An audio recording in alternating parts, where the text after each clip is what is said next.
Hey, welcome to another episode of the Legal Gym Podcast. My name is Jim Hart. I'm your host here again today. And today I want to talk to you about one of the biggest mistakes that I see over and over with people who schedule calls with me is that they think they need to hire a lawyer right off the bat in order to start their online business. And I totally get it. When you're starting a business, you want to do things legally, and typically that means going out and hiring a lawyer. So it is really easy to fall into the trap of thinking that having all your legal ducks in a row is 100% absolutely positively required before you start your online business. But let's take a step back and let me ask you a question. Does everyone who hires a lawyer before they start an online business end up running a successful online business? And for those that do end up running a successful online business, maybe this is another way to ask the question, but was their success attributable to the fact that they actually hired a lawyer? And I would suggest to you that it is absolutely not the reason why they had a successful business. Having a lawyer on hand to get all your legal ducks in a row, while yes, that is important, it is absolutely not the reason why most online entrepreneurs are successful. And I hate to say that. I am a lawyer, so I don't mean to poo-poo my profession, but lawyers are not the reason why entrepreneurs are successful, unfortunately. I wish I could say that was the case because, it'd be a whole lot easier for us to sell our services. But anyway, holding on to that belief that you have to hire a lawyer first or otherwise get your legal ducks in a row before you start your online business, that may actually be keeping you and many entrepreneurs just like you from actually launching and building a successful online business. So let me just make sure I say that again for those of you that may have missed what I just said because it's this important. But that is that holding on to the belief that you have to hire a lawyer first or otherwise get your legal ducks in a row before you start an online business, that may actually be keeping you from launching and building a successful online business in the first place. I see this over and over and over and over again with people who join my Online Business Foundations mastermind group, when I used to have my Lock It Down legal coaching calls. I see this all the time from people. They get on the calls, they're wondering about their LLC and their trademark and their contracts and all these things, which are very important. Don't get me wrong, they're very important, but they're keeping these people from taking action and moving forward with their business and actually putting their product or service out there in the world to actually generate revenue. And that is a problem. So thank you so much for listening in on today's episode. Before we get to the content, I just want to give you a quick reminder that although I am a lawyer, I am not your lawyer. Nothing I talk about in today's episode should be construed as legal advice of any kind. So if you have questions about today's topic and how it might apply to you or your unique situation, your best bet is going to be to contact a lawyer in your city or state. All right, now we got that covered. Back to the episode. So what do you do to build a successful online business that is legally protected if you're not running and calling the first lawyer you can find in the phone book? Well, in my mind, there are three things that you must do to build a successful online business, and they come in this order. You come up with a profitable idea, you find an audience to sell that idea to, and you form your LLC. I realize that number three, form that LLC, kind of doesn't fit with the others. A lot of people say, okay, we have to form the LLC, then we're going to come up with an idea, then we're going to figure out who we're going to sell to.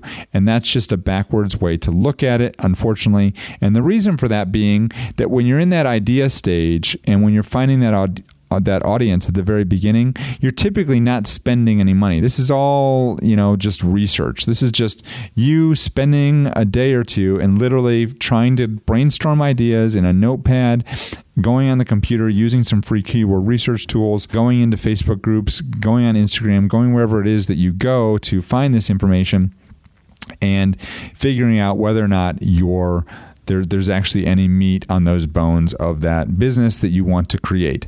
And if there's not, pass it aside and you go to the next idea. But if there is, that's where you start to move the ball forward and then you start to set up your LLC and do those things. See, lots of people come up with ideas, but their business just doesn't get any further than that. And that's because just because you have an idea doesn't mean it's a good one or that it's going to make you money. Again, just because you have an idea doesn't mean it's a good idea or one that's going to make you any money. Ideally, you're going to want to do, like I said, some market research first before you do anything else to validate that you do have a good idea that people are actually going to pay for. You want to find some competitors in your market. You want to find some people out there that are asking for what it is that you're going to be selling. And that's really important. Now, once you do that, you need to make sure that you have an audience of people willing to pay you. Now, that's the second step of the process to building an online business. A successful online business, I might add, is that you have to make sure you have an audience. So you have to have demand for what you're doing, and then you have to have a customer that's willing to pay you for it. And those are two of the three primary elements to running a successful business. The third one being that you actually have to have the product that you can give to the customers who have that demand. Those are the three things you're looking for. So you have to define who your ideal customer is, how you're going to serve them, and then are they the type of person who is actually going to purchase your idea or not? If they're not the type of person who is going to purchase from you, whatever your idea might be, then maybe it's time to either pick a different idea or find a different ideal customer. Now, once you have that profitable idea, and once you have a group of people who are willing to pay you for that idea, then now is the time to actually step forward and start to put some legal protections in place. And that usually starts with forming an LLC. That's the foundational thing that I tell most of my students to do first, is they need to go out and set up an LLC. And there's multiple reasons for that. But let's just, for purposes of today's show, we're just going to leave it at that's the first thing you need to do is set up that LLC. And honestly, you don't need a lawyer to do this, although that really depends on you and your level of comfort in handling the legal aspects of your business. Some people can do it. Some people are not comfortable doing it, but you don't need a lawyer to set up an LLC for the most part. So let me ask you this. Do you really think that you need to spend thousands of dollars on a lawyer when you're just getting started to have a successful online business?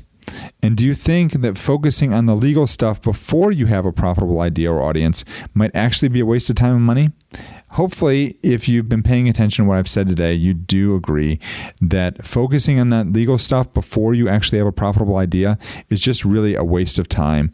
And if you're actually taking action and paying thousands of dollars to a lawyer to handle those type of things for you, it's a waste of money too. I would argue that wouldn't you rather just develop that profitable idea and then find your ideal customers first? Because if you do that, you're going to have that much more of a chance of having legal success and business success with your online business. You've got more than enough time to get the legal protections in place for your online business, but you need to get that business off the ground first with a great idea, a profitable idea, and an audience that's going to pay you for that idea. That's what I've got for today. Thank you so much for listening in on today's episode. This is another little short episode, but I wanted to get this out here because this is one of the biggest things that I see people struggle with as they are getting their online business started. If you'd like to learn more and check out my business building ultimate legal checklist, go to hawthornelaw.net/ultimate. You can download that. It's going to tell you everything you need to do to get your business started from A to Z. Thank you so much for listening today, folks, and we'll see you next week.